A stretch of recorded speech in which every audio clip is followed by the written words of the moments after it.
Ok. Pues le puse de título Principios de Arqueología Maya porque, bueno, son los principios, las cosas más básicas, más que nada de la arqueología, o sea, de la arqueología como ciencia, pero ya aplicados a la zona maya, o sea, a la llamada zona maya, por decirlo de alguna manera. Entonces, bueno, vamos a empezar con qué es la arqueología. Bueno, no, esto no es pues no es un consenso, o sea, no todos piensan lo mismo, no todos los académicos, depende de a quién le pregunten y de dónde, porque, por ejemplo, en Europa la arqueología es parte de la historia, se conoce como prehistoria, de hecho, y se supone que lo que hace es complementar a la historia, pero estudiando a las sociedades que no tenían escritura. O sea, es un enfoque evolucionista, o sea, que supone que las sociedades se inician como tribus, como hordas, después pasan a hacerse sedentarias, pasan por un proceso. Esto pasó en Europa de alguna forma, un proceso que es la edad de piedra, la edad del bronce, la edad del hierro. Se van desarrollando tecnología y en algún momento llegan a descubrir, o más bien llegan a inventar la escritura, y desde ahí empieza la historia. O sea, la historia se basa en documentos escritos. Entonces, la historia comienza solo cuando hay escritura. Y lo que hay antes de eso, pues es la prehistoria, y es a lo que se dedica la arqueología según la escuela europea, ¿no?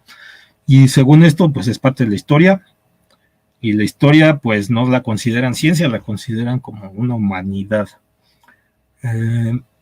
Pero bueno, ya viniéndonos aquí a América, sobre todo la escuela estadounidense, pues ahí es otra cosa, se considera que la arqueología es una ciencia social, y como ciencia social lo que hace es estudiar a la humanidad en sí.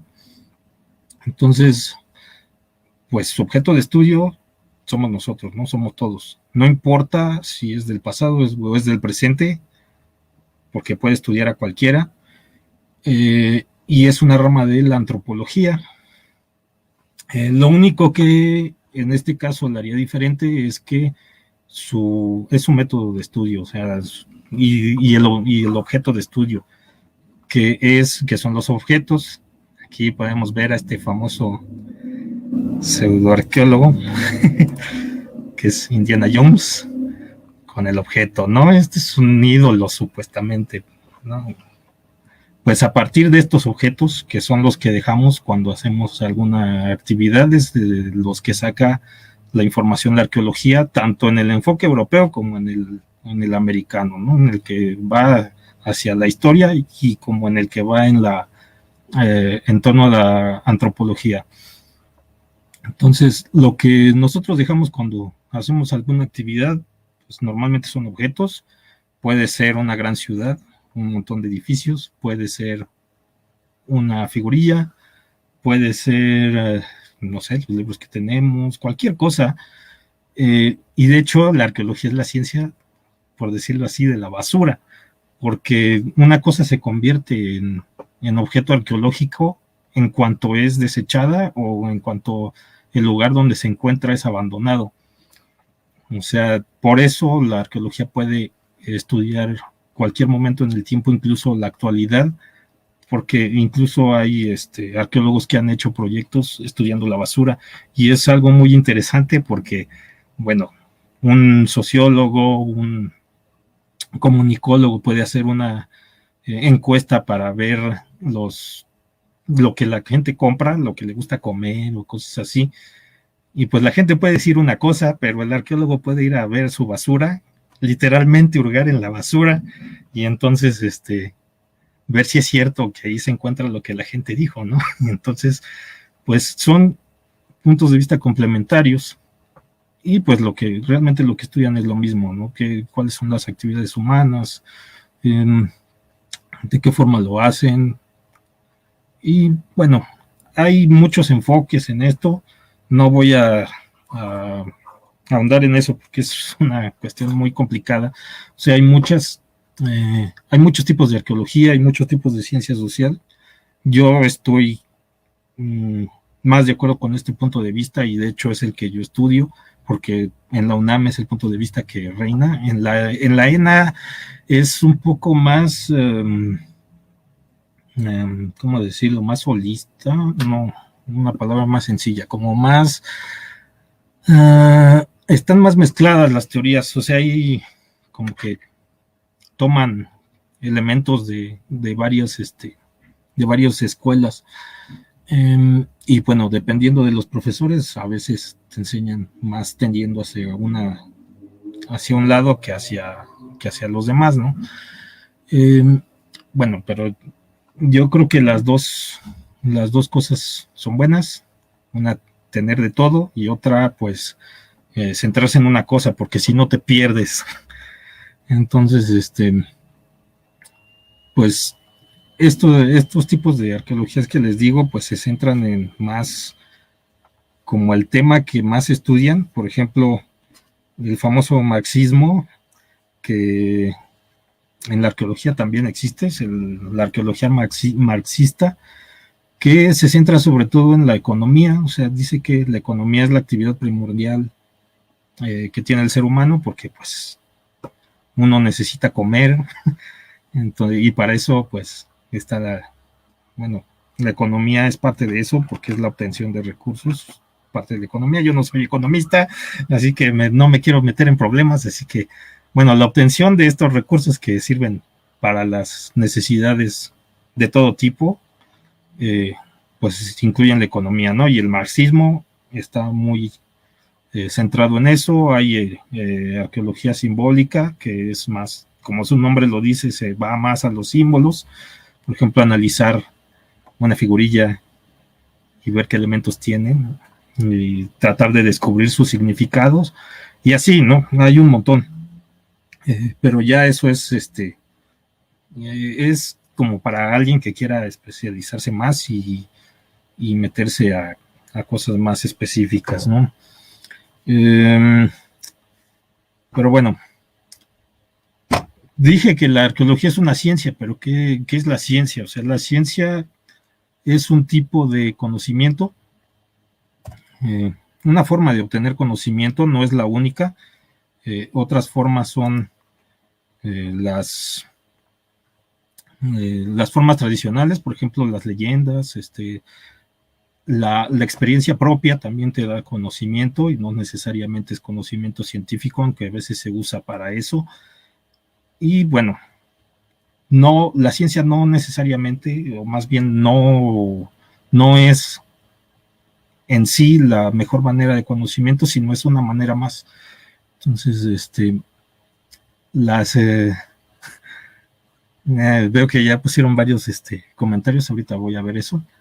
Bueno, lo que distingue a la ciencia de otros tipos de conocimiento es yo diría que es su capacidad de falsear la información, no la de comprobar, no la de dar validez a algo, porque no es eso lo que hace la ciencia. O sea, la ciencia no comprueba. Si ustedes ven las notas de periódico, es típico que dicen, científicos comprueban que el coronavirus, bla, bla, bla. Pues cualquiera que diga que la ciencia comprobó algo no sabe cómo funciona la ciencia, porque realmente lo que hace la ciencia es probar las cosas que uno sabe. Puede ser mediante experimentación, mediante la crítica, en el caso de las ciencias sociales, y pues ver si el conocimiento que tenemos pasa esta prueba, ¿no? O sea, si pasa la prueba es que es bueno. O sea, si no la pasa es que es falso. Entonces sabemos que no es, pero no podemos decir a ciencia cierta que es algo. Entonces vamos descartando las cosas que no soportan la crítica, que no soportan la experimentación, y lo que nos queda es lo mejor que tenemos, por decirlo de alguna forma, y para explicar algún fenómeno, para hablar sobre alguien o cosas así. Depende del tipo de ciencia, porque bueno, las ciencias sociales, como el ser humano es muy variable, hay muchas sociedades diferentes, y pues tiene puntos de vista diferentes y formas de vivir diferentes, pues no se puede hablar de leyes como podría ser con la física, con las matemáticas, que las matemáticas son una cosa aparte, pero bueno, con la física, por decirlo de alguna forma. Entonces, pues lo que hacemos es falsear y lo que nos queda es conocimiento científico. Bueno, vamos a ver qué dejaron aquí.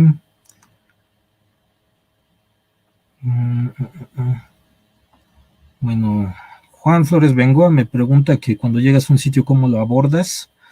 Bueno, ahorita voy a hablar de eso un poquito, ya como el punto de vista arqueológico, porque como explorador es otra cosa, ¿no? Bueno, aquí saludos a Natalia Gorman, a Jorge Díaz Henry, a Adriana Leuret, a Penny, el ruinero también aquí, saludos. No vendo mi bici. Gerardo Sánchez igual, saludos. Bueno, pues vamos a pasar a la siguiente. Uy, ya llevo un buen rato y nada más en la introducción. Bueno, pero esto ya va a ser un poco más, más rápido. Bueno, lo siguiente es algo que me parece primordial, es quiénes son los mayas. Mi título es Arqueología Maya, ¿no? Pero pues, ¿quiénes son estos mayas de los que habla esta arqueología? Pues yo, en lo personal, yo creo que este término es erróneo. O sea, arqueología maya no es algo correcto. ¿Por qué? Porque los mayas son una etnia en particular, un grupo humano que habita en la península de Yucatán. Y bueno, su característica principal es que habla precisamente la lengua maya. Si lo vemos desde el punto de vista de las lenguas, la lingüística,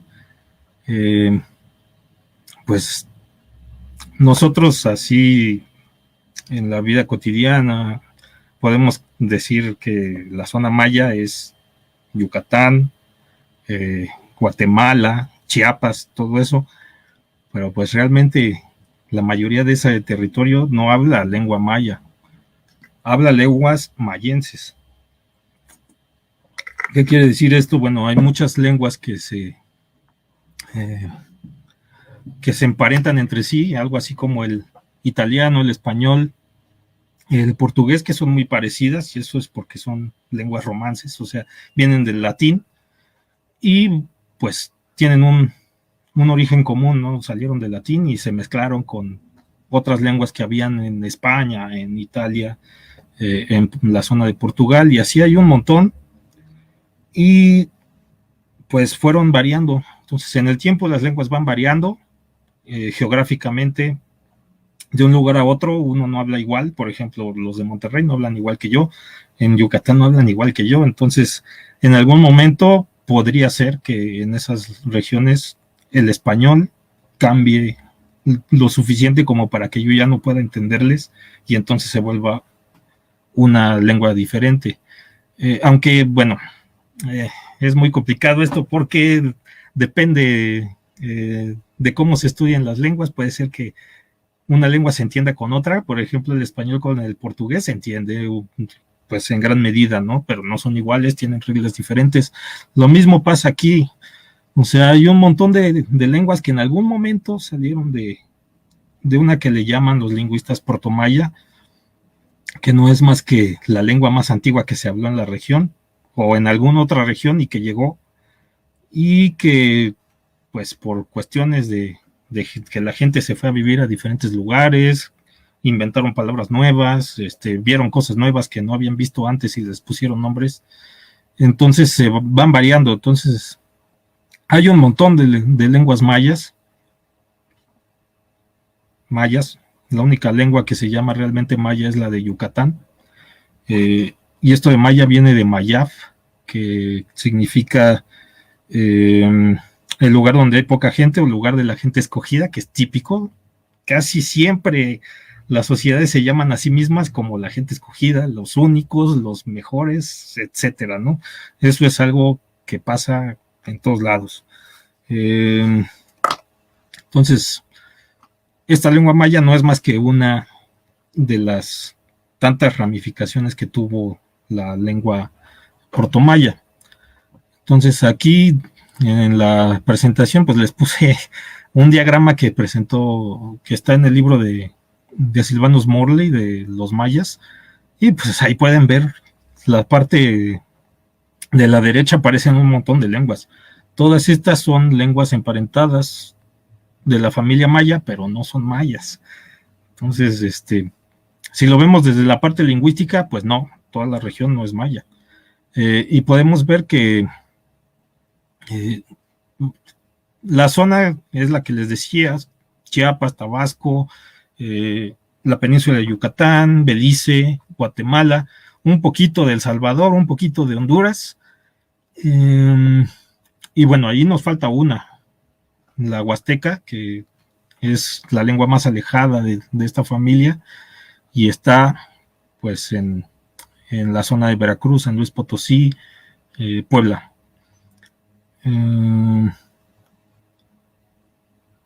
Los huastecos son mayas, pues si lo vemos lingüísticamente, Ernesto, sí son mayas, pero ya rigurosamente no lo son.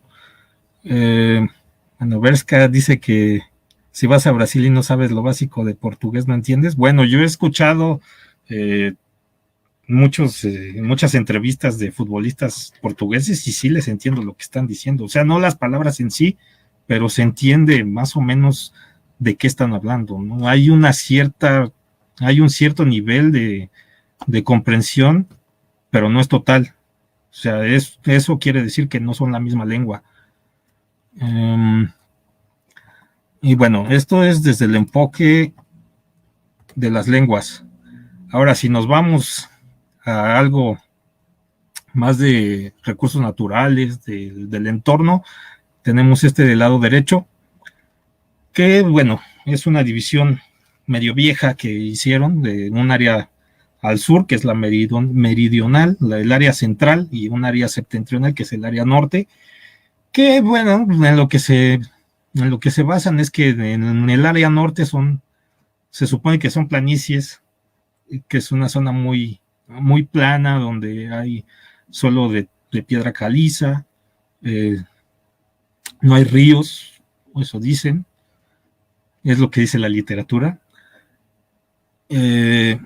Hay cenotes, y bueno, es un poco seco, aunque hay zonas más, bueno, por decirlo, es un poco seco, ¿no? Eso es lo que dicen los libros.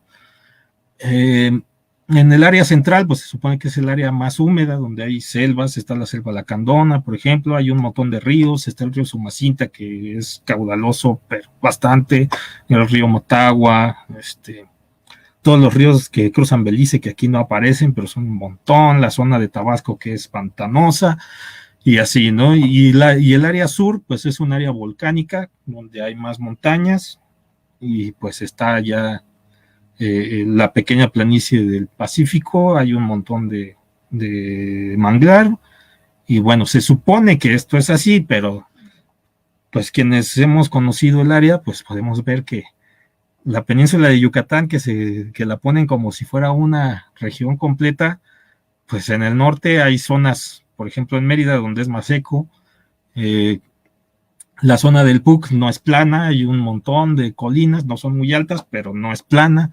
En esa zona no hay cenotes. Zonas más al este, pues están llenas de cenotes, estas sí son más planas. La zona de la costa, pues está llena de manglar, no es lo mismo que estar en medio. Si hay ríos, por ejemplo, el río Champotón, hay algunos ríos chiquitos acá en la zona de Río Begle y de Calakmul, los hemos visto cuando pasamos. De hecho, si ven mi video de Nazcán, cruzamos uno.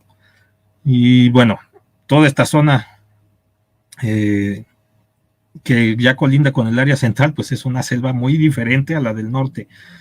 Y bueno, en el área central es lo mismo, ¿no? Hay un montón de montañas por acá en la zona de Copán, de Palenque y de todo eso. En la zona del Petén hay menos, pero pues también hay elevaciones. Y Tabasco es una zona pantanosa, no hay piedra. O sea, dentro de esto también hay un montón de variaciones. Tampoco podemos decir que el área maya sea uniforme, aunque la dividamos en partes, ¿no? Y la zona sur, bueno, esa es más problemática porque, pues, en tiempos muy antiguos se supone que los pueblos mayas surgieron probablemente de esta zona porque hay monumentos donde hay grabados y tienen escritura que se parece a la maya, pero después ya no hay nada, o sea, después ya no aparecen. Y en el posclásico lo que hay aquí es como muy parecido a lo del centro de México y no se parece nada, o bueno, se parece más o menos, pero no mucho a lo que había más en el norte, ¿no? Esto de clásico, preclásico, posclásico, ahorita voy a hablar de eso, que son etapas temporales, que también son muy arbitrarias, pero bueno, en cuanto al área, a la zona natural, pues tampoco, es una cosa muy variable, muy diversa, y bueno, ahí existen un montón de ambientes.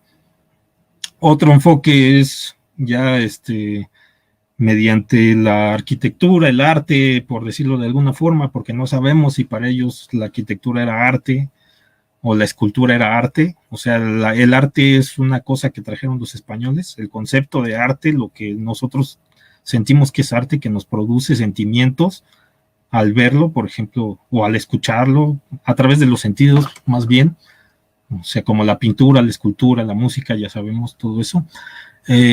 No sabemos si para los mayas era lo mismo, ¿no?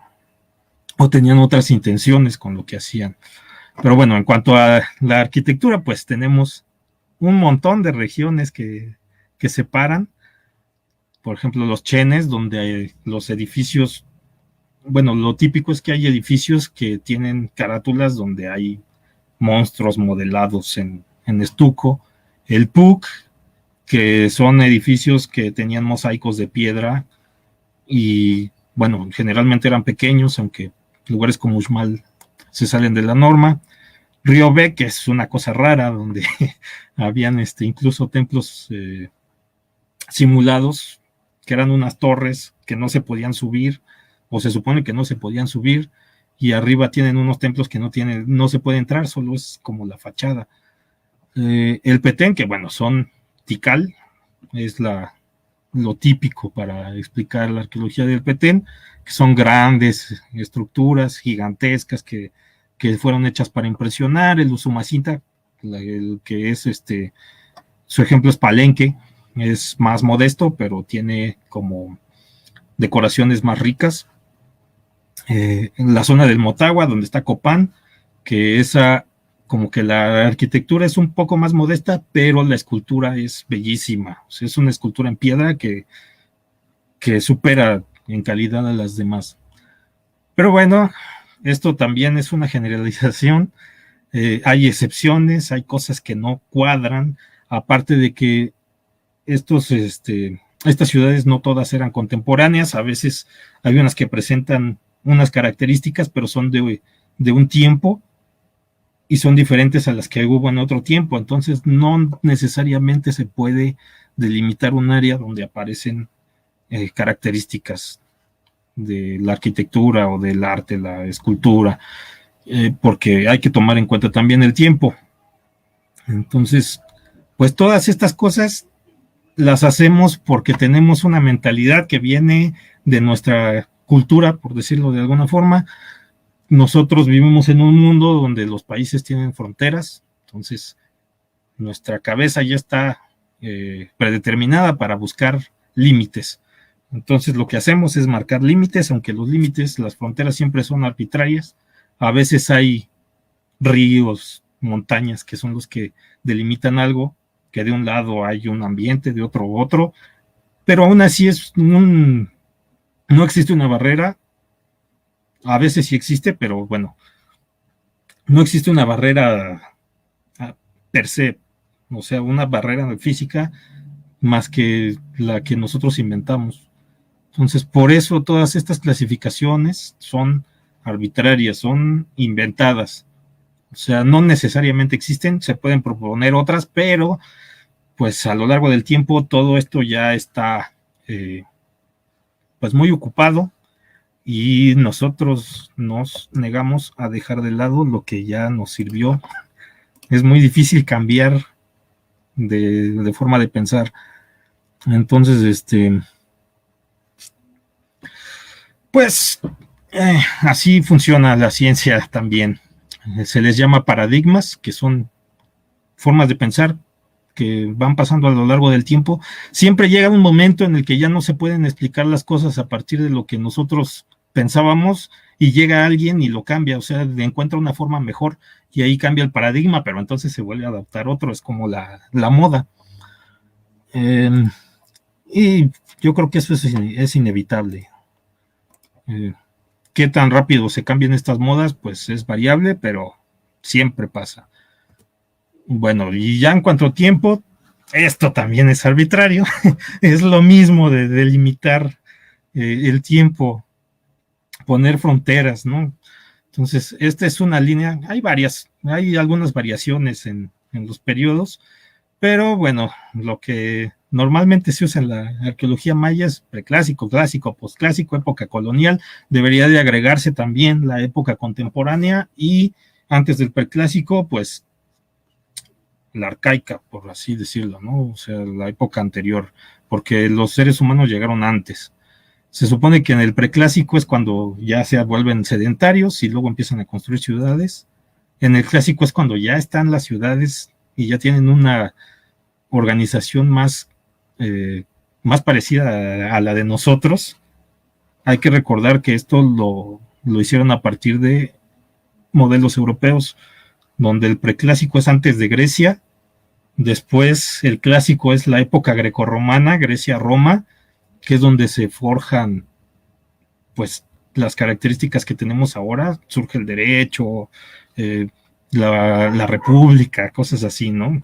Ese es el clásico. Cuando cae Roma, que se supone que la tumban los bárbaros, que no sé qué tan bárbaros fueran realmente, es ya el posclásico. Aquí lo pusieron igual, solo que tomando como modelo a Teotihuacán. O sea, el preclásico se supone que es el periodo desde que los asentamientos aquí en América, o bueno, en México, Mesoamérica, que Mesoamérica es otra invención que se hizo para delimitar la zona en la que se estudia, pero que no existe realmente. Se supone que el preclásico es cuando en esa zona que llamamos Mesoamérica se volvieron sedentarios hasta el momento en que Teotihuacán empieza a surgir como una gran ciudad, ¿no? El clásico en el centro de México sería desde que empieza Teotihuacán hasta que cae. Luego sigue un periodo que sería preclásico, que en la zona maya no nos sirve porque el clásico que tomaban de la zona central termina cuando cae Teotihuacán, que es por ahí del año 600, pero en la zona maya las grandes ciudades seguían desarrollándose, entonces esto no concuerda. Entonces el clásico en la zona maya llega hasta el 900, que es cuando se supone que hubo un colapso, aunque pues sí, muchas ciudades desaparecieron de alguna forma, porque lo que desaparecieron fueron las inscripciones. No hay muchos vestigios en ese tiempo, o sea, al parecer se abandonaron, aunque también puede ser que los vestigios de ese tiempo no se hayan encontrado, aunque eso ya es poco probable porque pues ya se han hecho muchas excavaciones, pero puede ser que la gente estuviera ahí, pero que nosotros no podamos verla porque construían casas de guano, de palma de guano, cosas así que no sobreviven al tiempo, pero lo más probable es que se hayan movido del lugar, ¿no? O sea, no desaparecieron. Tal vez sí pudo haber habido una catástrofe o algo así, pero los mayas no desaparecieron.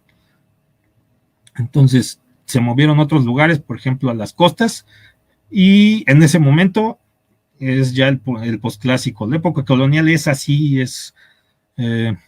pues hay un límite más fijo porque pues, tenemos documentos de eso, son hechos ya históricos, que están escritos en lengua además española, y bueno, en 1521 lo toman, pero pues recordemos que en 1521 cayó Tenochtitlán.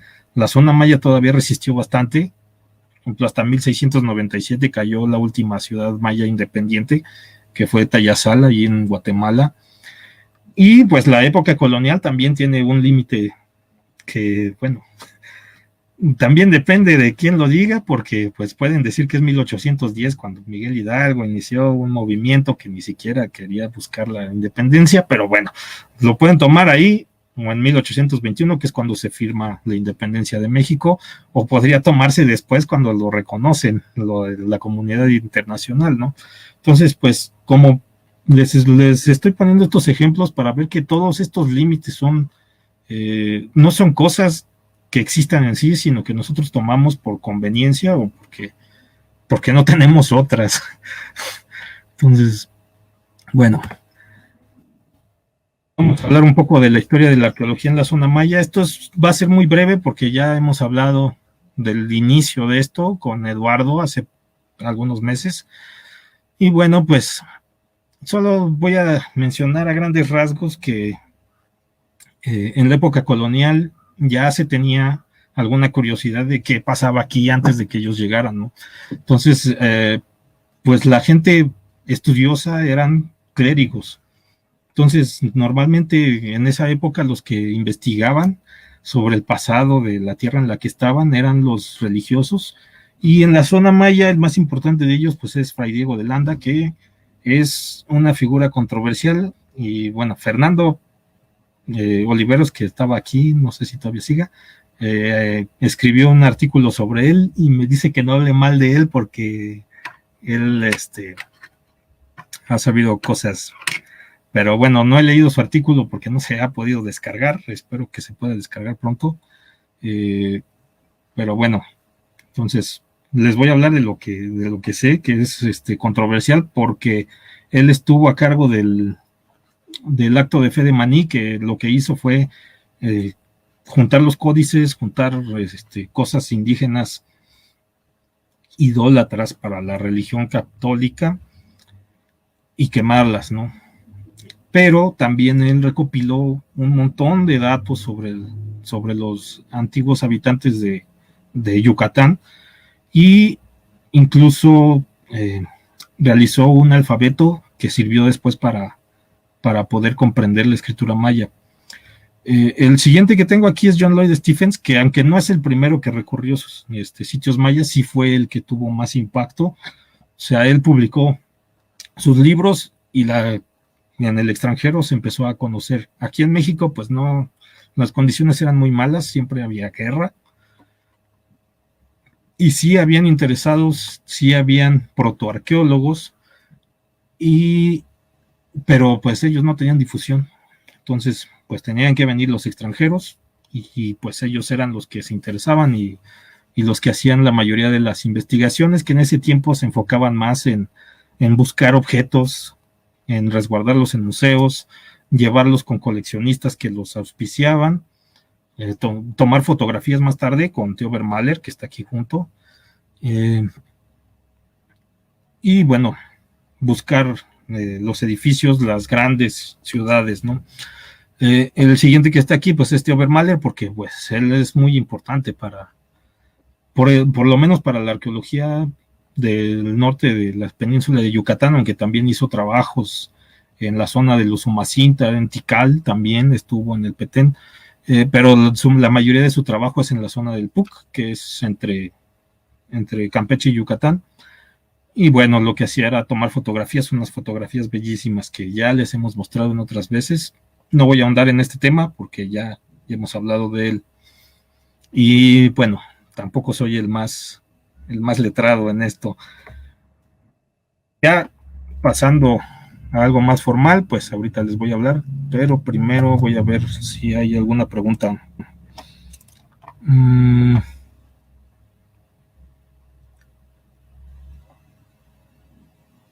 Dice Jorge Díaz Henry que en el sur no hay mucha presencia maya porque había pipiles nahuas. Bueno, eso es en la época anterior a la colonia. O sea, antes de que llegaran los españoles, la zona sur del área maya que les mostraba, les digo que se parecía mucho al centro de México, y sí habían grupos que hablaban náhuatl. Pero pues antes de ellos no se sabe. Según los lingüistas, ellos no eran originarios de ahí, llegaron de otro lado, entonces debieron haber habitantes antes que ellos. Entonces, pues ellos probablemente hablaran alguna lengua mayense, que es muy probable, pero muy difícil de investigar.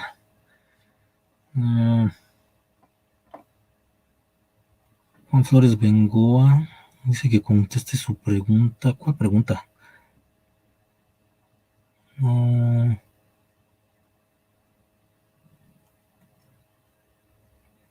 Flores. No, pues no la encuentro. Entonces, creo que mejor vuélveme a preguntar porque no la encuentro. Bueno, por lo mientras vamos a pasar ya como a la etapa formal de la arqueología, que empieza como a los inicios del siglo XX, cuando ya llegan pues académicos que ya se habían formado en la arqueología en las escuelas de Estados Unidos, sobre todo, aunque también hubo europeos. Uno muy famoso es Sylvanus Morley, que en realidad es quien inspiró el personaje de Indiana Jones, porque pues en ese tiempo era la Segunda Guerra Mundial y Sylvanus Morley era como un agente doble, porque llegaba a hacer investigaciones, pero también era un espía. O sea, una de las cosas que él hacía era revisar que en los puertos en los que llegaba no hubieran agentes alemanes o del eje. O sea, estaba metido ahí en cosas bélicas. Y bueno, eso también tiene mucho que ver con Indiana Jones. Incluso su look es un poco parecido, pero pues las investigaciones que él realizó son muy importantes. Y él comenzó con el registro de un montón, bueno, no fue el que comenzó en sí, pero es uno de los que más registró monumentos como estelas o altares que tuvieran glifos. O sea, todo el corpus que fueron juntando entre varios investigadores son los que permitieron, fue lo que permitió que después se pudiera descifrar toda esta escritura.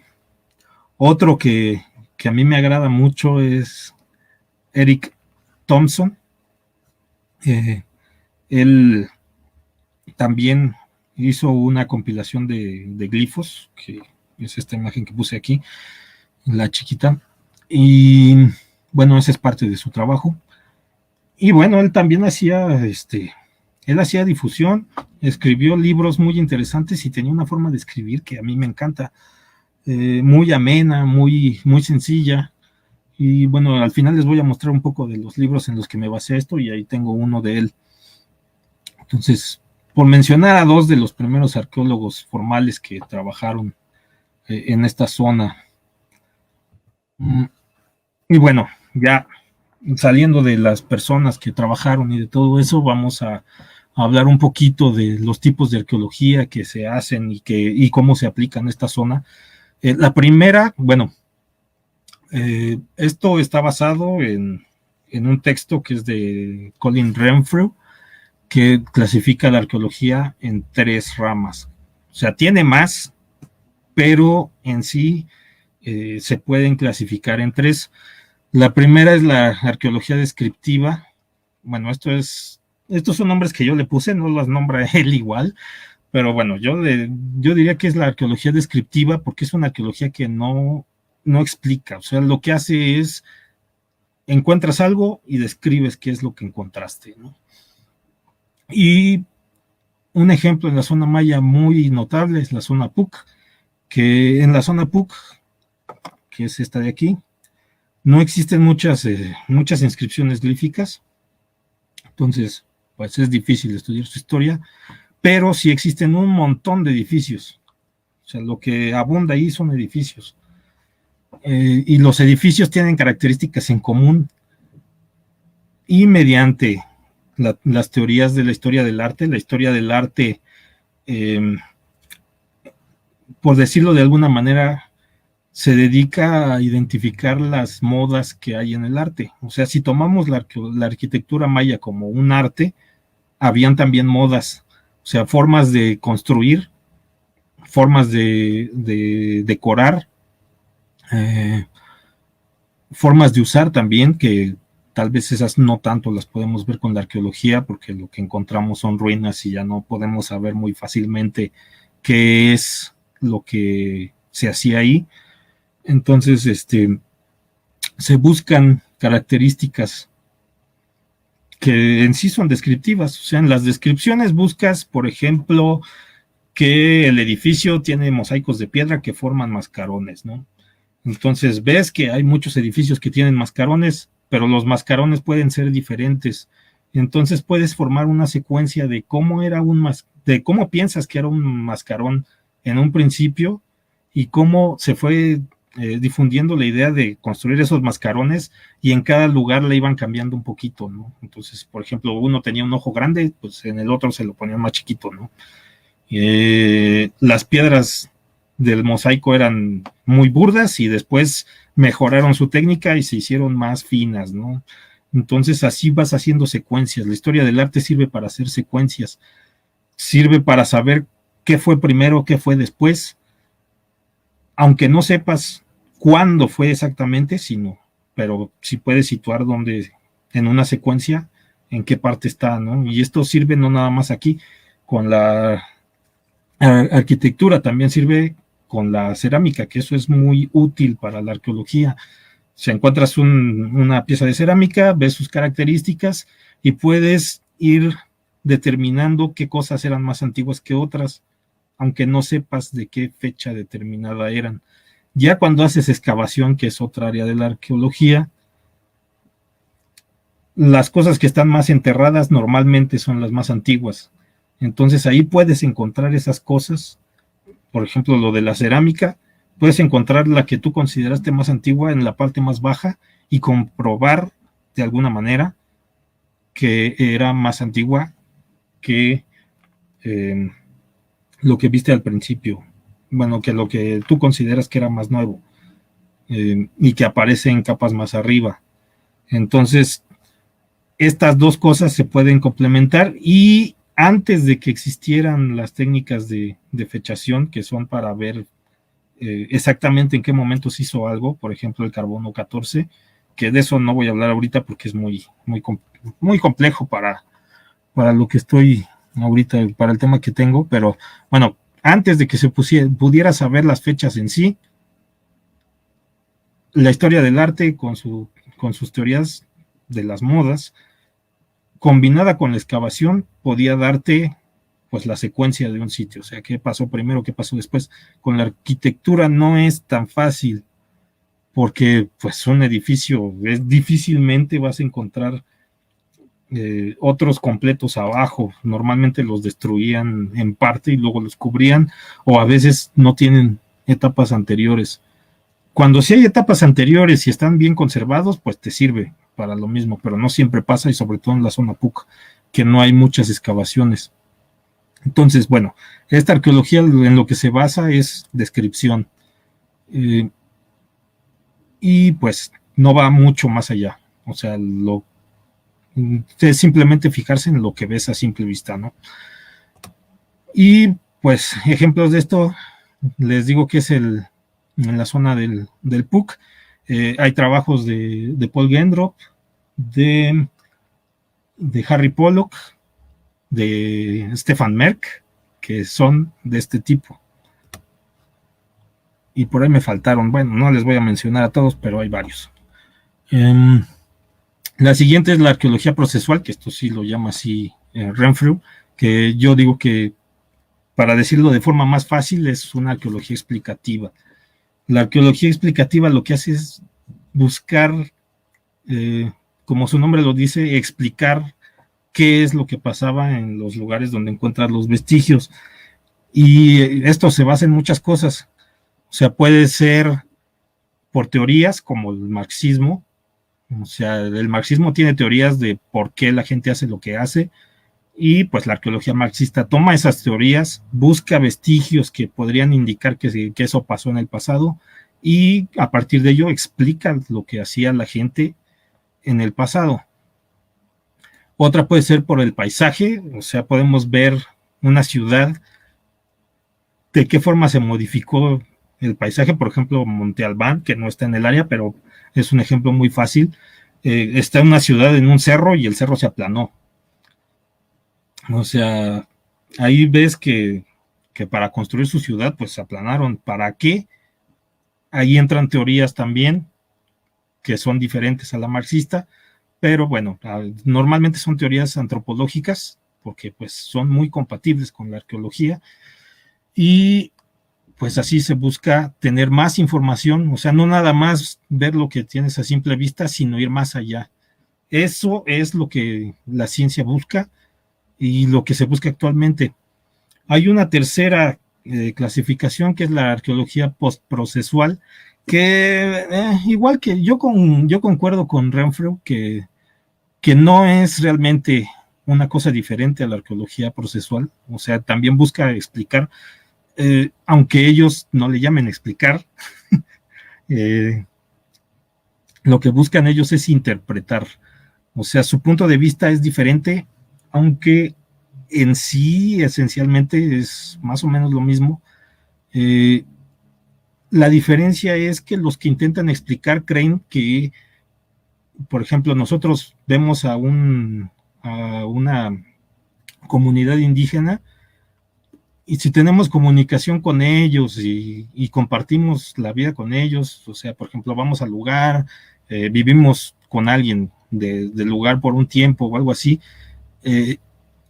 ellos creen que se puede comprender a la persona, o sea, que puedes pensar como ellos. En cambio, los postprocesuales, que también se les llama postmodernos, lo que piensan es que tú ya estás con una mentalidad desde que naces, y si vas con otra gente que no piensa igual que tú, es imposible que tú puedas ver las cosas igual que ellos. Entonces, lo que haces es interpretar, o sea, explicarte a ti mismo con tus ideas qué es lo que ellos piensan, que no es lo mismo que lo que ellos realmente piensan. O sea, ¿cómo lo explicarían ellos en sus términos? No es lo mismo que lo que nosotros vemos. Eso es lo que ellos dicen, que yo creo que es muy válido, aunque también depende de qué tan radicales sean, porque hay otros que dicen que la ciencia no funciona, y que todo es válido, o sea, que podemos dejar la arqueología de lado, ir a un viaje con hongos y aprender más que lo que podamos excavar, ¿no? Entonces, yo creo que eso es un extremo, es respetable, pero pues, bueno, esas son corrientes, ¿no? Yo no sé de ningún trabajo de arqueología postprocesual en la zona maya. Más que nada, se distinguen estos dos tipos de arqueología por sus temas. O sea, los de arqueología procesual, pues son económicos con el marxismo, son de paisaje, estudian la relación de los seres humanos con la naturaleza, el poder,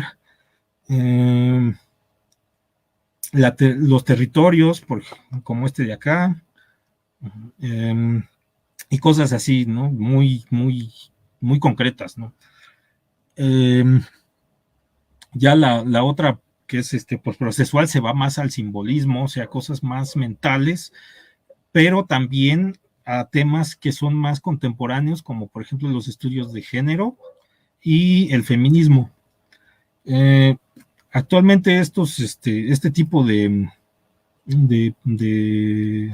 ciencia, pues está muy extendida. De hecho, ahí en la UNAM, pues es como la moda, por decirlo de alguna forma, imperante. O sea, la mayoría de mis compañeros y compañeras se van por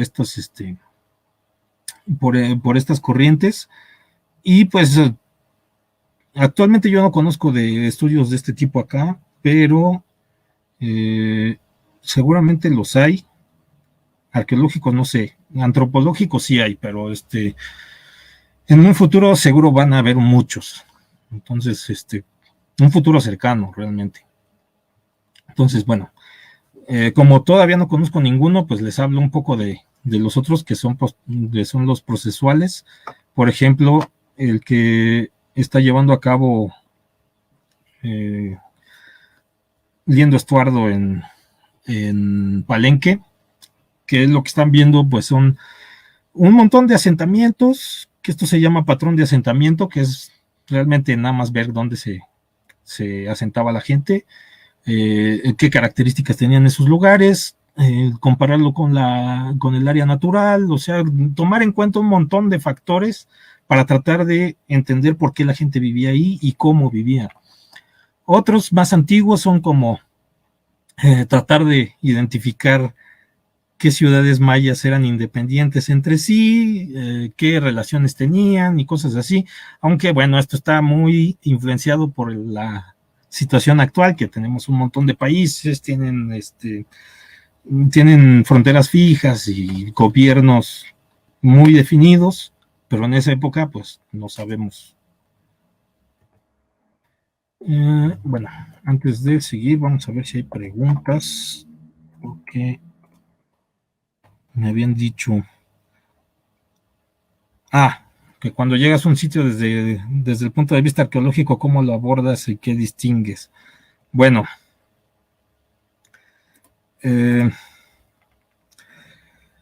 depende de qué enfoque estás tomando, de qué forma te formaste, de qué es lo que tienes de objetivo. O sea, cuando tú vas a ocupar la arqueología para hacer un estudio, lo primero que tienes que hacer, como en todas las ciencias, es tener una pregunta de investigación. O sea, y no nada más en las ciencias, también para las humanidades, incluso en la ingeniería, se podría decir que iniciabas con una pregunta o con bueno, sí, con una pregunta. Por ejemplo, ¿dónde hay sitios mayas? ¿No? Esa podría ser una que ya está muy respondida, pero podría ser, ¿no? Entonces, llegas al campo y lo que buscas son montículos, son vestigios, cerámica, pues todo tipo de cosas que te indiquen que alguien vivió ahí. Ya después te investigarás si son mayas, si son olmecas, si son lo que sea, ¿no? Pero tienes que delimitar un área porque es imposible estudiar toda la zona, pero tienes que delimitar un área y tener una duda de investigación. Entonces, si tienes una duda que tenga que ver con cómo vivían, pues lo que vas a buscar es fuentes de agua, buscar en el terreno qué tipo de tierra hay para ver si podían cultivar ahí, qué tipo de cultivos se hacen, y puedes recurrir a esto que tengo aquí, que es la etnoarqueología y la arqueología experimental, que son dos cosas que se utilizan mucho cuando no tienes documentos que te indiquen cómo eran las cosas, ¿no? En la zona maya, pues tenemos la suerte de que en muchas ciudades hay inscripciones y podemos saber muchas cosas, pero no escribían todo y no en todas partes ni en todo tiempo. Entonces, hay muchas cosas que no podemos saber así, pero que podemos saber y observando a sus descendientes. O sea, en la zona vive un montón de población que son descendientes directos de los mayas clásicos, de los mayas posclásicos. O sea, hay una continuidad de ocupación ahí y aunque con el tiempo las cosas van cambiando y hay que tener cuidado porque hay que tratar de identificar qué cosas cambiaron con el tiempo y qué cosas no. Y pues a partir de eso podemos ver cómo eran las cosas antes. Por ejemplo, un elemento típico de la zona maya de etnoarqueología son las chozas.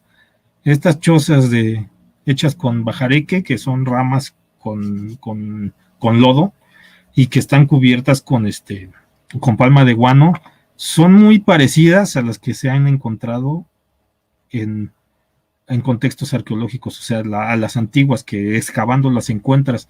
Se encuentran a veces en las huellas de las ramas, se encuentran los agujeros de los postes en los que se meten los soportes principales de la choza y varias cosas. O sea, es difícil que una choza se conserve, pero hay ciertos rastros que quedan como su piso y los huecos, los mismos huecos que dejan los palos, ¿no?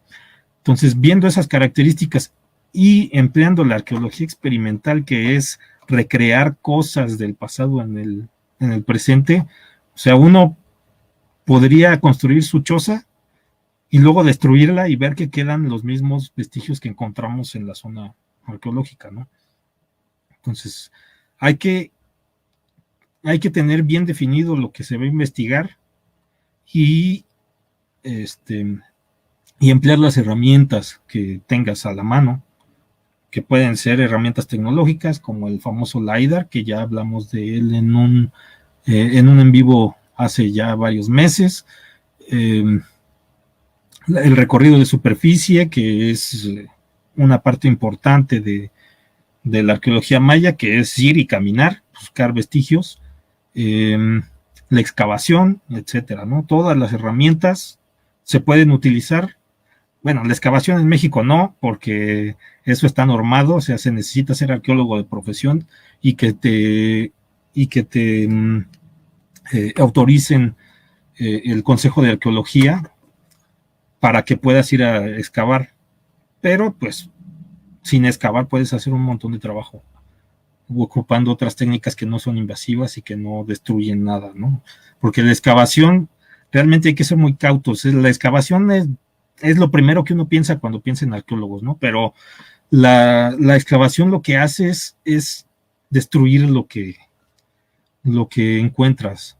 O sea, mientras vas excavando se va yendo. Y hay una metáfora que a mí me gusta, que dicen que excavar es como ir leyendo un libro y quemando las páginas una por una, así mientras vas pasando. Porque pues lo que tú ya moviste nunca va a volver a quedar igual. Entonces, lo que hay que hacer es registrar, hay que registrar todo. Y bueno, por eso la excavación es la última cosa que se piensa ya en la arqueología. O sea, antes de la excavación hay que agotar todo lo que se pueda hacer antes, aunque sea redundante, ¿no? Y bueno, ya nos estamos acercando un poco al final. No me voy a alargar tanto. Pero bueno, antes de eso, vamos a ver los comentarios. De Neco no van a estar hablando, Fernando. Cristóbal Neco es un arqueólogo de esos posmodernos que yo no estoy nada de acuerdo con lo que él plantea, pero bueno, tiene cosas interesantes. Bueno. Pregunta Manuel Camal, que de todos los tipos de arqueología en particular, ¿con cuál te identificas al hacer tus exploraciones? Bueno, la exploración es parte de la arqueología descriptiva. Si no vas más allá, es descriptiva. Totalmente, porque lo que vamos es ir a campo,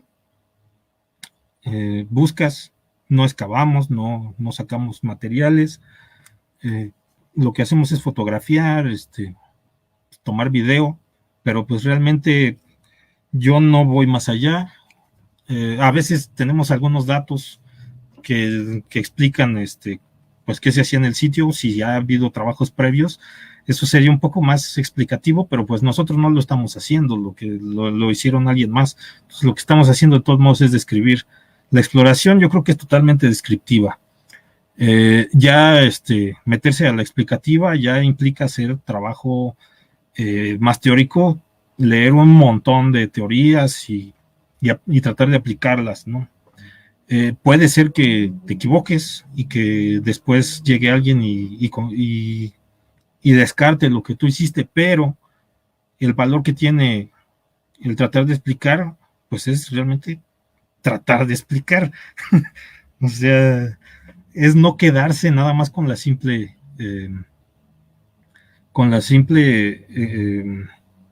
descripción, sino ir un poco más allá.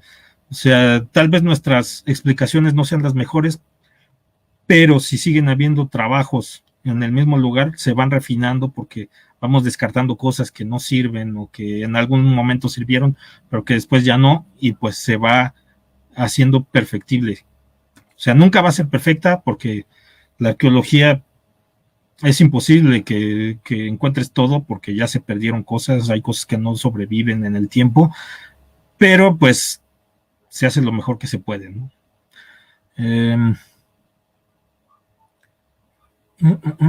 Dice Jorge Díaz Henry que muchos sitios tienen orientación astronómica marcando fechas importantes. Sí, en eso se le llama arqueoastronomía y es otra rama de la arqueología que es muy usada en la zona maya, pero bueno, es como la arqueología marxista, es otra forma de explicar, nada más que en cuanto a por ejemplo, ciclos agrícolas, fechas importantes y bueno, tiene ese enfoque. Si fuera saqueador, ¿qué te gustaría encontrar? No, yo no sería saqueador. A todos los que son pseudoarqueólogos como Indiana Jones o saqueadores, su premio mayor es una tumba, pero pues no, lo que hacen es perder un montón de información. O sea, las tumbas son unas de las mejores formas de estudiar el pasado porque ahí hay un montón de cosas. Hay datos de la persona en sí que está enterrada, si los huesos permanecieron. Hay datos de los ritos funerarios. Hay datos a veces de su ascendencia, de su familia, porque a veces hay más personas. Hay datos de los animales que vivían con ellos, porque a veces hay perros, hay conejos que están ahí, etcétera, etcétera. Hay cosas de cerámica, de piedra, hay un montón de cosas en las tumbas. Entonces, meterse a saquear ahí para buscar objetos preciosos ya de por sí hace que se pierda información. Entonces, el saqueo es una cosa muy nociva para la arqueología. Pregunta Jorge Díaz Henry que si han descubierto en la zona maya algún observatorio del cenit como en Teotihuacán o Xochicalco. Entonces que hay un orificio donde pasa el sol cuando en un día del año en el que no hay sombra.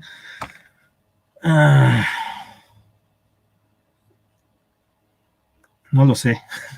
Que yo sepa, nunca he sabido de uno. Pero es probable. Bueno, vamos a seguir con el tema de la epigrafía, que esto es un área muy importante para la arqueología maya, porque, pues, a diferencia de otras zonas en América, solo la zona maya cuenta con inscripciones que son en su mayoría legibles. Y esto gracias a un proceso largo de desciframiento. Aquí sí voy a irme un poco a la historia. La epigrafía lo primero que identificó, gracias a las compilaciones que hicieron de monumentos arqueólogos como Morley, que les decía hace rato, como Eric Thompson. Se me fue alguien, Heinrich Berlin, etcétera. Gracias a eso pudieron identificar primero la numeración. O sea, es muy sencilla. A la mayoría nos los enseñan incluso desde la primaria, no a todos, pero bueno. En la numeración maya, pues hay un 0, eso es muy famoso, que eso no se ve en muchos lados del mundo. Las unidades se representan con puntos, 1, 2, 3, 4. Hay conjuntos de 5 que son líneas y se van sumando. Cuando tenemos una línea y un punto ya es un 6. O sea, la línea que vale 5 y el punto que vale 1 son 6. Entonces es posicional porque depende de las posiciones donde esté, es lo que vale, que eso lo vamos a ver después del 20, pero bueno, tiene 3 símbolos, el 0, el punto que es 1 y la barra que es 5. Cuando tenemos 2 barras son 10 y así, ¿no? Esto termina en el 19, que es el máximo número que se puede representar solo con eso. O sea, son 3 líneas que son 15 y 4 puntos que son lo máximo de puntos que se representan, y todos sumados son el 19. Ya después de eso, como nosotros, tenemos el 1, 2, 3, 4, 5, 6, 7, 8, 9, son los dígitos, y representan unidades. Cuando representamos un número más grande que eso, tenemos 2 posiciones, una que sería la de las decenas y otra la de las unidades.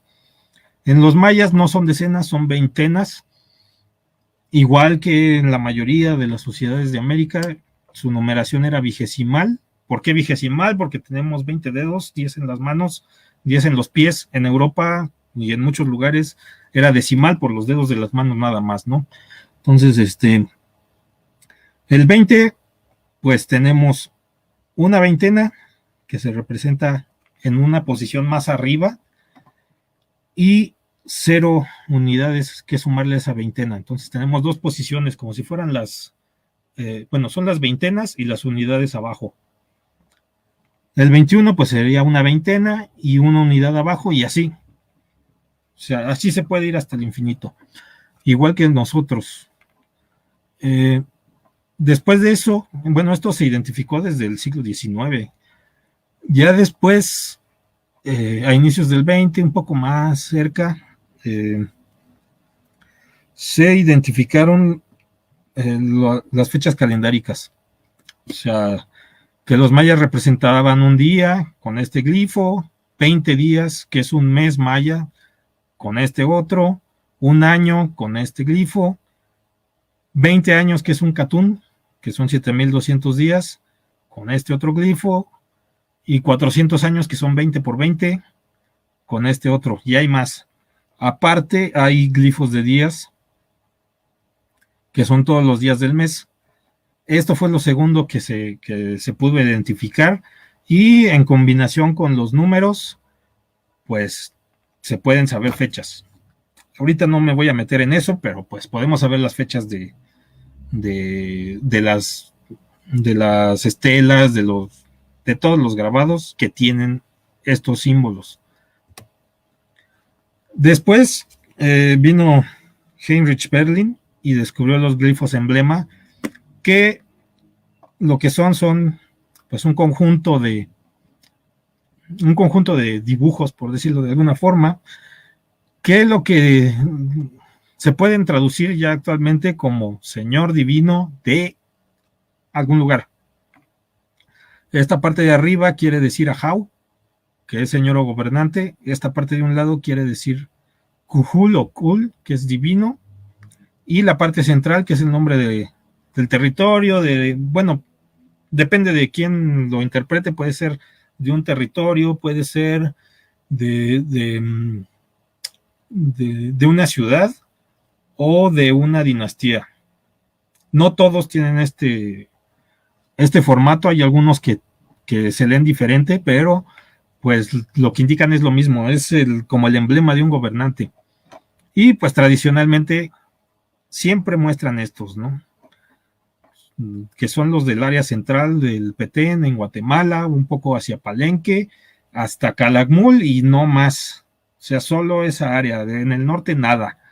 O sea, está Tikal, está Toninagua, Xactún, Calakmul, el Perú que está en Guatemala, Yaxchilán. Hay algunos que no están identificados dónde están los sitios, como este de Yots. Sí. Otros que no se sabía, que ya se identificaron, como este de Ave, Bird de ave. O sea, no se sabe qué significa esa ave, por eso le llaman así. Wa es otro símbolo que tiene por acá. Este símbolo no se sabía de qué era, pero ahora se ha identificado como Santa Elena en Tabasco. O sea, hay símbolos que no sabemos de dónde son, y hay ciudades que sabemos que debieron tener glifos de emblema, pero no sabemos cuál es su glifo emblema, y otros que sí están bien identificados. Uno muy famoso es el de Calakmul, que es la cabeza de serpiente, y ese es el más nombrado en todos lados, lo que nos indica que Calakmul era muy importante. Pero bueno, ya actualmente hay un montón. Por ejemplo, en una publicación que es de Daniel Graña Berens, Hay una compilación de glifos del norte, de ya la península de Yucatán, por ejemplo, Canqué, Becán, Champerico, que está más al sur, Chichén Itzá, muy famoso, pero que no se había identificado antes, Encobá, Civilchaltún, o sea, hay un montón. Tenemos de Uxmal, de Cabá, de Tzna, muchos sitios importantes que no se consideraban, porque en el norte no habían habido muchos estudios de las inscripciones, porque son más complicadas, o sea, tienen un estilo como más cuadrado que le hace más difícil leerlas. Y bueno, hay un montón. Este Zoom apenas lo visitamos, en poco tiempo va a subir ese video. Esculo, que es en Campeche, y tenemos un montón de glifos en esta publicación que son desconocidos. Como les decía, no sabemos de dónde son. Pero bueno, esto ya es un avance muy fuerte porque podemos saber de dónde se hablaba. Y esto fue de las primeras cosas también que se descubrieron. Esto ya fue a mediados del siglo XX. Y después pues viene ya el desciframiento en sí, que comienza con Tatiana Proskuriakov, perdón, es que me cuesta trabajo pronunciar su nombre, que ella lo que hizo fue darse cuenta que las inscripciones mayas no hablaban de ritos, no hablaban de cosas, bueno, sí hablan de ritos, pero antes se creía que solo hablaban de odas a los dioses, de astrología, cosas así, ¿no? Muy, muy etéreas. Pero, pues, Tatiana Proskuriakov, o Proskuriakova, que creo que es la forma correcta de decirlo, identificó una serie de glifos, que aquí puse dos, que es el glifo de nacimiento y el glifo de entronización, que es el famoso glifo del dolor de muelas, porque tiene aquí una bandita amarrada, que le pusieron el glifo del dolor de muelas. También identificó los de muerte, creo que los de los hijos, o de quién eran sus papás. O sea, con esos glifos que aparecían en las estelas del sitio de Piedras Negras, que son muy especiales porque eran puestas ahí cada 20 años, entonces con las fechas podían ver que una era cada 20 años, ¿no?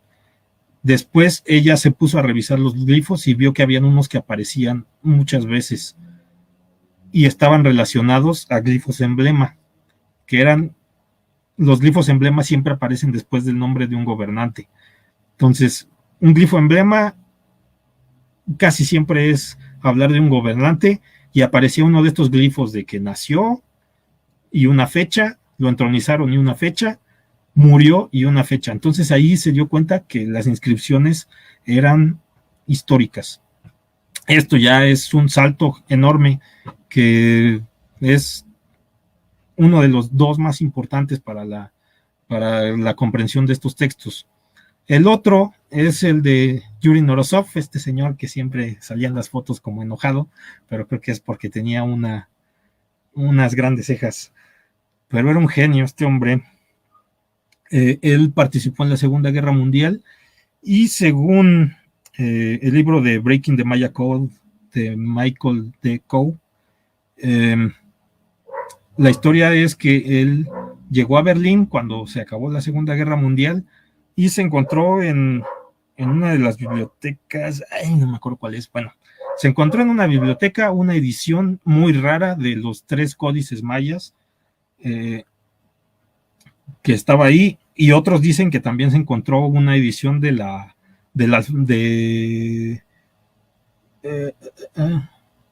Fray Diego de Landa, de la relación de las cosas de Yucatán.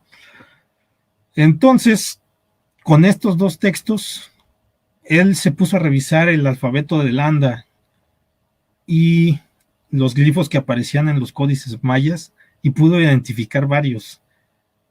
Pudo ver cómo se leían, y a partir de eso empezar la traducción. Actualmente todavía no se puede leer todas las inscripciones, porque tienen cambios de estilo, hay glifos que cambian con el tiempo, pero sí se puede leer una gran parte de ellos, y hay muchos arqueólogos o lingüistas que se dedican a esto y son los epigrafistas. Y nos da mucha información. Aunque hay un efecto colateral de esto, y es que la arqueología maya se ha centrado demasiado en los sitios que tienen inscripciones y ha dejado de lado los que no tienen. Y bueno, ya para terminar, otra de las tareas de los arqueólogos tradicionalmente ha sido la conservación y la puesta en valor de sitios, que esto es para abrirlos al público y que la gente pueda conocerlos. Esto ha evolucionado con el tiempo y ha habido errores y horrores en todas partes. Por ejemplo, aquí les tengo unos, que es el sitio de Saculeu en Guatemala y el sitio de Tazumal en El Salvador. Estos sitios fueron restaurados con cemento y eso es algo muy nocivo para los materiales arqueológicos, porque el cemento es ácido, con el agua se va deshaciendo y va deshaciendo lo que hay debajo, ¿no? Otra cosa es que mantiene la humedad adentro y el vapor de agua, como en una olla express, se va acumulando ahí y en algún momento puede llegar incluso a explotar. Se destruyen partes de los edificios. Eso es muy nocivo, aunque anteriormente no se sabía. Ya actualmente restaurar con cemento es prácticamente un crimen. De hecho, ya ni siquiera en muchos lugares se restaura, porque el solo hecho de excavar una estructura hace que pierda estabilidad. O sea, cuando un edificio se abandona, empieza a caerse. Eso quiere decir que no es estable. Se empiezan a caer partes y así, hasta que llega un momento en que queda en un equilibrio, en el que ya no caen cosas, se queda el montículo. Un montículo es una figura en 3 dimensiones que es muy estable. Es más o menos cónica, con un perfil triangular. Esos tipos de figuras son los más estables.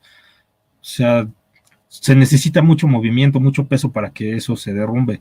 Entonces tenemos el montículo, pero cuando se excava, pues se quita un montón de la tierra que sostenía las paredes hacia los lados y pues se empiezan a haber problemas de conservación, que es lo que pasa en Tikal y en todos los sitios que están excavados. Con el mismo peso del edificio y más si las personas suben, las piedras se van yendo hacia los lados porque deja de ser estable. Entonces ya muchos optan por no hacer eso, sino solamente exponer algunas partes y dejar, por ejemplo, la parte de atrás todavía enterrada, ¿no? Aparte de que los materiales enterrados están como encapsulados y el ambiente no los destruye tan fácil como si ya están afuera. Eso pasa, por ejemplo, en Bonampak, que estuvo sellado el edificio con vegetación y en cuanto se abrió, pues se empezó a perder la pintura, ¿no? Otro ejemplo de trabajos que se hacían es el infame Templo 33 de Tikal, que era un edificio gigante. Hay fotos, ya estaba en ruinas, o sea, no estaba así como se ve en este dibujito, sino ya era un montículo con algunas cosas de paredes, y con la excusa de que era inestable, le rebajaron todo hasta llegar a la subestructura, que es esto de abajo, y lo que podemos ver es este pedacito. Se destruyó todo lo demás, que era un edificio enorme, y solo quedó esto. O sea, actualmente lo que vemos no es lo que había en el sitio cuando se abandonó. Otra cosa es que cuando se excava, normalmente se eliminan las últimas capas de edificio, que son las primeras que se caen, y lo que vemos son versiones antiguas de las ciudades y no la última que hubo, porque la última ya se destruyó. Otras cosas que se hacen, por ejemplo, en Belice se utiliza mucho que hay elementos como estos mascarones y se hace una réplica de fibra de vidrio, se coloca encima, pero el problema es lo mismo que el cemento. Atrás se acumulan cosas como hongos, humedad, y pues, por ejemplo, este de cerros, atrás ya no hay nada. Este no sé cómo estará atrás, pero también ya se ha de haber dañado bastante. Y la vanguardia en cuanto a esto, pues sería la utilización de lo que se llama superficies de sacrificio, que son más o menos como esto. O sea, se le pone un recubrimiento, pero es de un material que tiene que ser lo más parecido posible al que emplearon originalmente. O sea, aquí había estuco y se trató de replicar el mismo estuco y se le pone encima. Esa capa que se le pone, pues es la que se va desgastando, pero lo que está abajo debería de conservarse mejor, aunque bueno, se necesitan estudios de arqueología experimental muy largos para ver si esto funciona tal como la teoría dice. Entonces, pues está en desarrollo todavía, que yo sepa todavía hay experimentos de eso, pero pues es lo más actual, que ya se ha empleado en muchos sitios, como el Mirador. Aquí tenemos al famoso Hansen, y pues este del Mirador es muy reciente el trabajo arqueológico que se ha hecho ahí.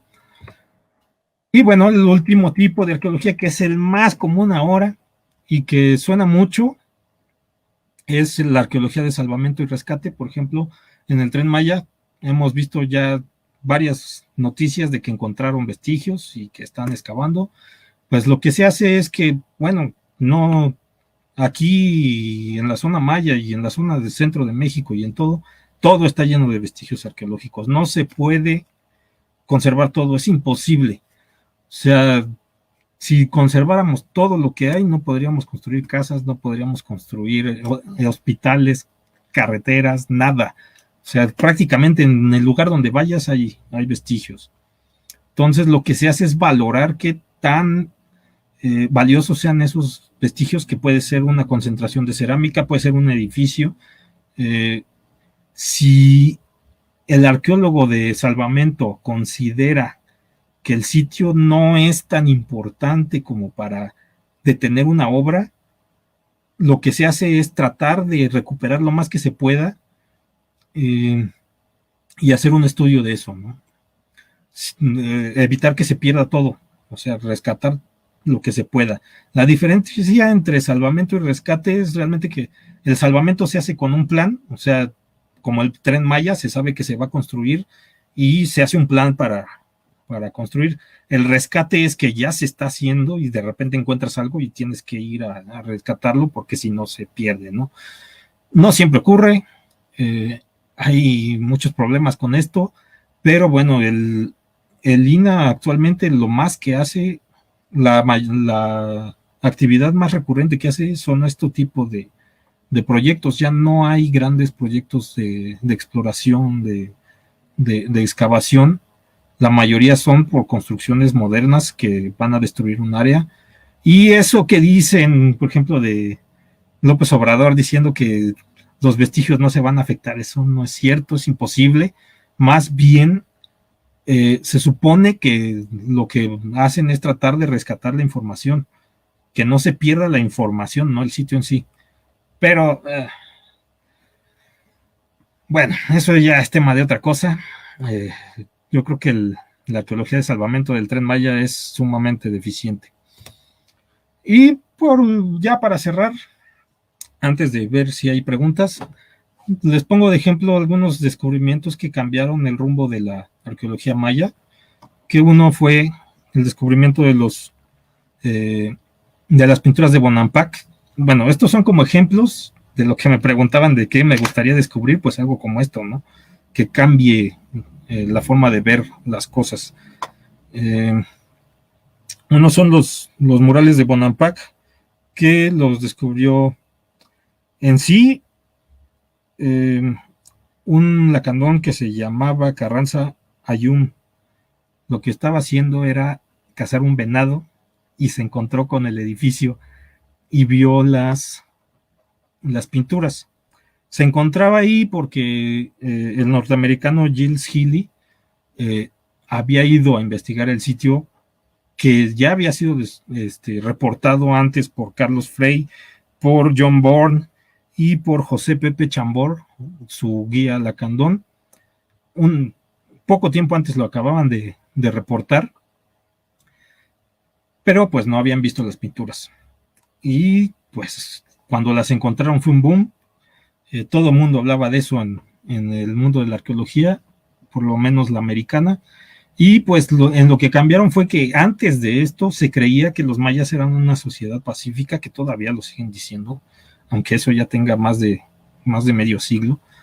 que era una sociedad pacífica que se dedicaba a ver los astros, que no había guerras, etcétera. Pero pues en los murales de Bonampak están un montón de muertos, es una guerra, se ve el sacrificio humano, que aunque se quiera negar actualmente, pues es prácticamente una cosa que no se puede negar. O sea, hay tanta evidencia que ya es algo indescartable por la ciencia. Entonces, y me disculparán los que siempre me debaten eso, pero no, o sea, es imposible. Para mí es imposible descartarlos. O sea, de que existieron, existieron. Que fuera una carnicería, eso ya es una exageración, pero de que existieron, existieron. Entonces, ahí cambia el modo de ver. Eso es como un paradigma, como lo que les mencionaba. Otro fue el descubrimiento de Alberto Ruz en Palenque de la tumba de Pacal. Este fue importante, ¿por qué? Porque se descubrió que muchos edificios contenían tumbas, que los gobernantes mayas a veces mandaban erigir monumentos fúnebres, no como los egipcios, pero pues los edificios mayas no eran solo templos, tenían otros usos. Entonces, ese es otro descubrimiento importante. Otro que es más teórico y menos rimbombante es el descubrimiento de que los sitios de la cuenca del Mirador eran preclásicos. ¿Esto por qué? Bueno, estos sitios son enormes. O sea, las estructuras del preclásico maya en muchas ciudades son tan grandes que los arqueólogos creían que era imposible que una sociedad que ellos consideraban muy primitiva, que no se había desarrollado lo suficiente, pudiera construir algo así. Eso tumbó la forma de ver que era muy evolucionista, o sea, que creía que las cosas más antiguas tenían que ser siempre más sencillas. Esto lo contradice.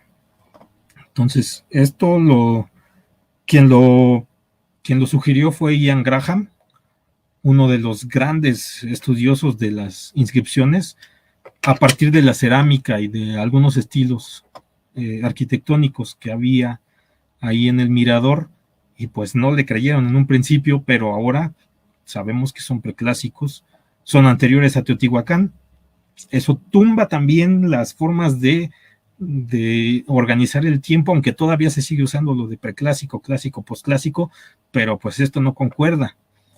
Y otra que está actualmente en desarrollo, que va aún más atrás, es que tiene muy pocos años, el descubrimiento de Aguada Fénix de Takeshi Inomata y su equipo, que nosotros siempre hablamos de personas, pero atrás de todos estos había un equipo y normalmente no se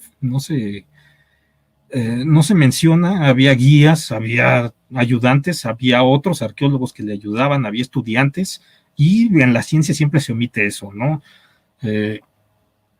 Y bueno, eso es algo que debe de cambiar.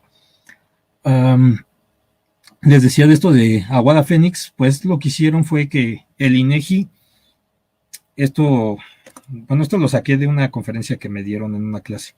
El INEGI hizo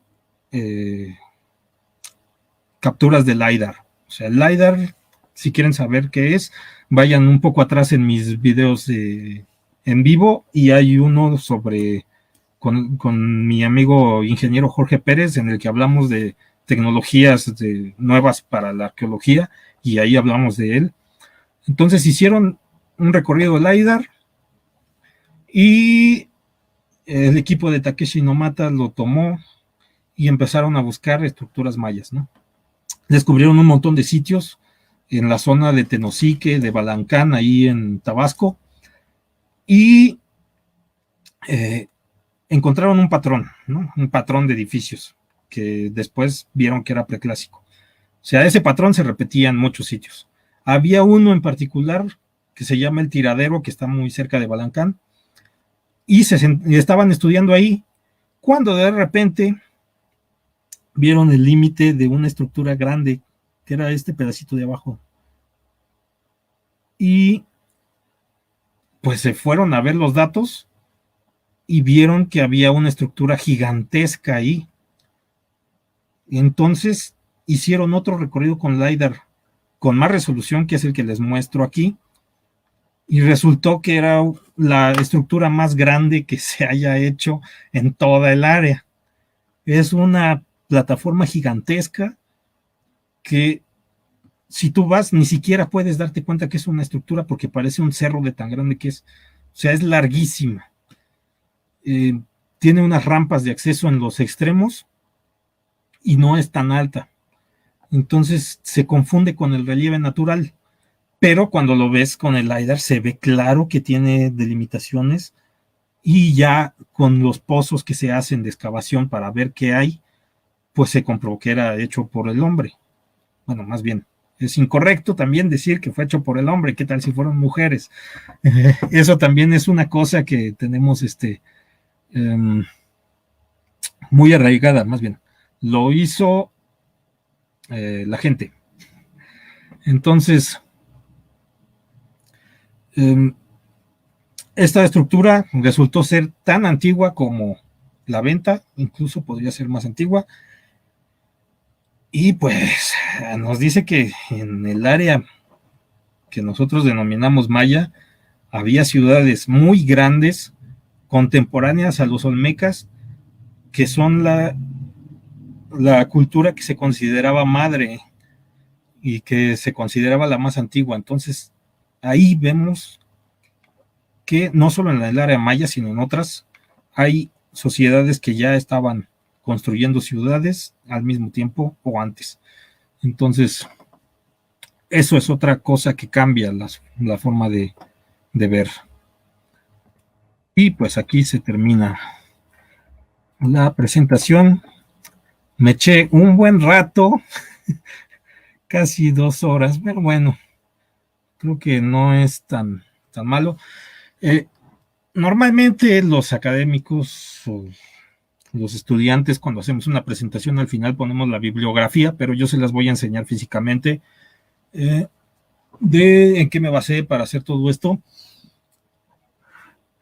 Una es este libro, La civilización maya, que es de Robert J. Sharer, que ya es viejo, o sea, ya las cosas que están aquí están superadas, la mayoría está obsoleta, pero pues da una idea, una muy buena idea del desarrollo, de cómo se fue desarrollando la arqueología maya. En realidad este libro es el libro de Maya, de Sylvanus Morley, pero ya editado y actualizado hasta los 90 más o menos, porque el de Morley pues era de principios de siglo, entonces estaba muy desactualizado. Efectivamente, Eduardo dice que originalmente era de Morley, sí, es lo que les digo. Esta es la última edición que sacó el Fondo de Cultura Económica. Otro que habla más de cosas epigráficas es este que ya les mostró Eduardo ayer en su video, Crónica de los Reyes y Reinas Mayas. Este habla de las dinastías de varias ciudades del área central maya, y es de Simon Martin y Nikolai Grube.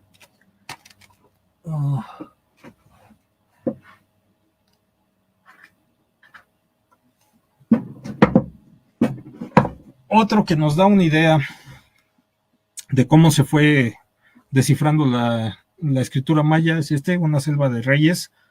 No sé si se vea, de Linda Shield y David Friedel. Ya también está muy obsoleto, pero es un referente para cualquiera que quiera estudiar arqueología maya. Uno reciente que no habla específicamente de los mayas es de Arqueología de la Arqueología, de Leonardo López Luján. Habla de el desarrollo de la arqueología en sí en México.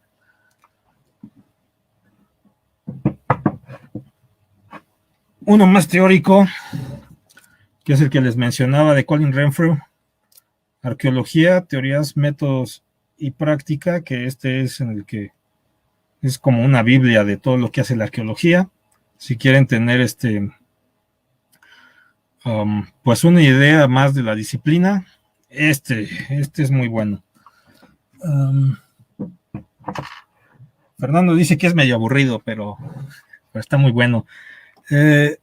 Pregunta Fernando que si tengo el libro de Lost Maya Cities de Ivan Sprague. No lo tengo, pero ya lo conseguiré.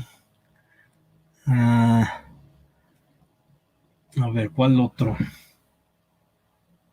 Uno que recientemente llegó, que es con el que me basé para lo del PUC. El PUC, de Harry Pollock. Pues es una compilación arquitectónica descriptiva del PUC. Gracias a Eduardo lo pude conseguir.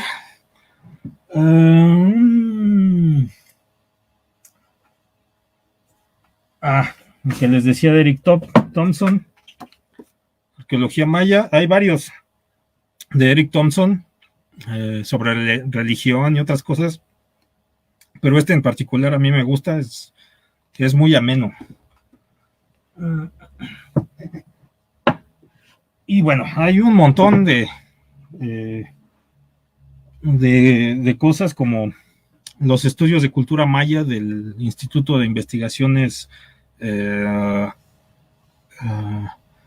no es de antropológicas, es del Centro de Estudios Mayas, pero ese está en el Instituto de Investigaciones, se me fue, pero bueno, es del Centro de Estudios Mayas de la UNAM.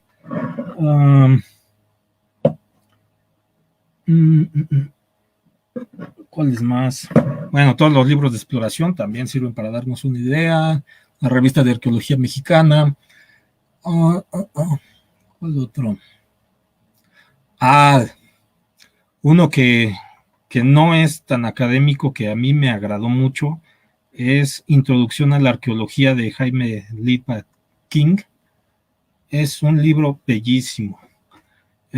Muchos en la carrera se quejan del romanticismo y este libro es un tanto romántico, pero bueno, yo creo que estoy enamorado de lo que hago, entonces pues soy un tanto romántico, aunque a muchos no les gusta el amor romántico. Es amor por una disciplina, no por una persona. Entonces, ¿qué más qué podría pasar? Dice Fernando Libros que es la serie de estudios de cultura maya la edita el Instituto de Investigaciones Filológicas. Ese nombre se me había ido. También está el boletín del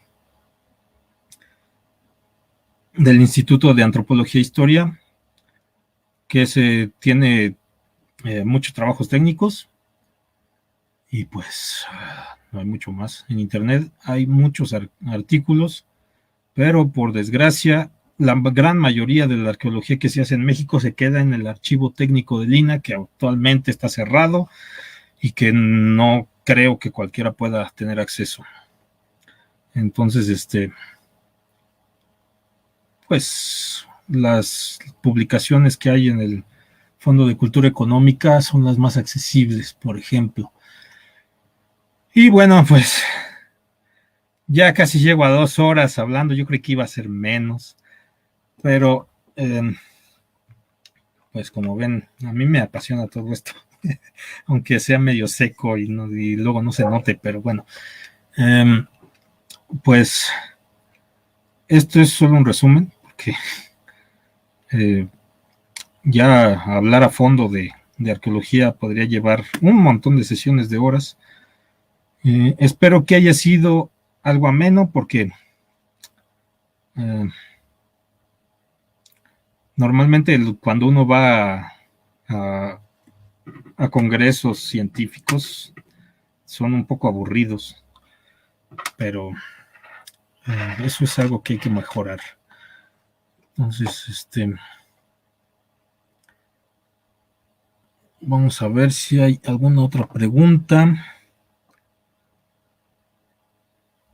Bueno, sus comentarios los voy a contestar después, cuando termine esto. Dice Alberto Arochi que qué opino del descenso de Kukulcán durante los equinoccios por medio de luz y sombra en Chichén Itzá, arqueoastronomía. Bueno, eso es algo que ocurre no solo en los equinoccios, sino en varios días del año. El castillo de Chichén Itzá fue restaurado hace ya mucho tiempo, puede tener errores de restauración. No sabemos exactamente si eso ocurría en la época prehispánica o pasa por la forma en que se restauró. Y además, Ivan Sprash ya dice que eso hay que descartarlo por las mismas razones que les digo y otras. Entonces, pues yo creo que es más show. Pero bueno, ¿qué traigo en las bolsas de mi chaleco? Ahorita nada.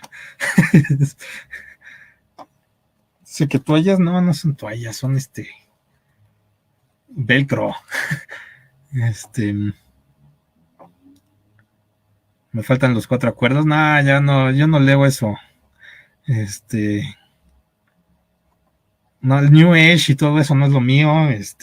Respetable los que leen los 4 acuerdos y los libros de Argüelles, pero no, yo no los he leído y no los pienso leer. Muchas gracias, Eric. Y bueno, ya me voy despidiendo porque ya voy para las 2 horas y creo que ya 2 horas es suficiente para una plática como esta. Es como una clase de la escuela y no creo que sea muy bueno, pero bueno, pues gracias Olivia Robles y Harold Drexler, a Eduardo también, a El Ruinero, y saludos a todos, a Jorge Díaz Henry, los que no haya mencionado, a Fernando Oliveros, pues muchas gracias por haber visto este video y pues aquí se queda en el canal.